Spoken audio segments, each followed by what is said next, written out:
Yan mga boss, ito yung Honda Click natin. Tapos ito yung ikakabit natin na over para sa shock. So tara, kabit na natin. Napakaangas oh. Diba hindi na madudumihan yung shock natin. Good morning mga kanan pro. So meron na naman tayo dito product na i-review ngayong araw. Ito mga kanan pro. Pinadala sa atin ni DC Motobags. Wow. So open natin syempre. So ito nga pala mga boss. Ito yung ang tawagin nila is cover para sa shock natin.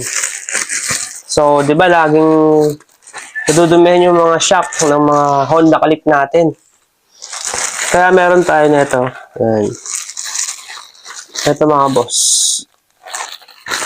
Natanggal na sa plastic. Bakit kasi kapag sobrang dumi lagi ng shock, ang hirap linisin. Lalo pag pumapasok sa loob yung mga dumi.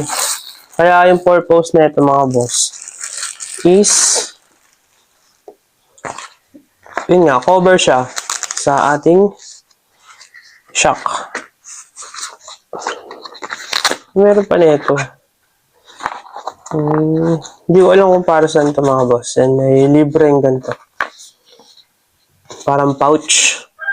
Tapos ito yung ating cover ng ating shock. So, ibibilog nyo lang yan sa shock natin mga boss. Parang ganyan, no? Diba? Easy lang. So, click, may nakalagay dyan. Black and red yung pinili ko. Tapos may immortal dito, guys. Oh. So, tara kabit natin sa Honda Click natin.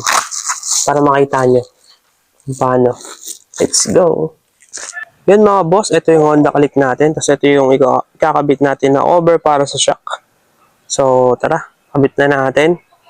So, ito yung shock natin sa likod mga boss. Yan. Dumi nga oh. Nakatakasago yan. So, kapag nadudumihan kasi yan mga boss, pupunta sa loob. So, minsan mahirap siyang linisin. Kaya maganda rin talaga na meron tayong cover.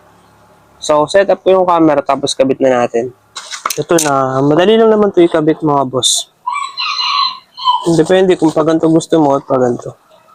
So, sa akin paganto na lang mga boss. Napakadali lang ito ikabit. Hindi ka pagpapawisan dito guys. O, diba? Basta na. Tapos, idikit lang natin na maayos.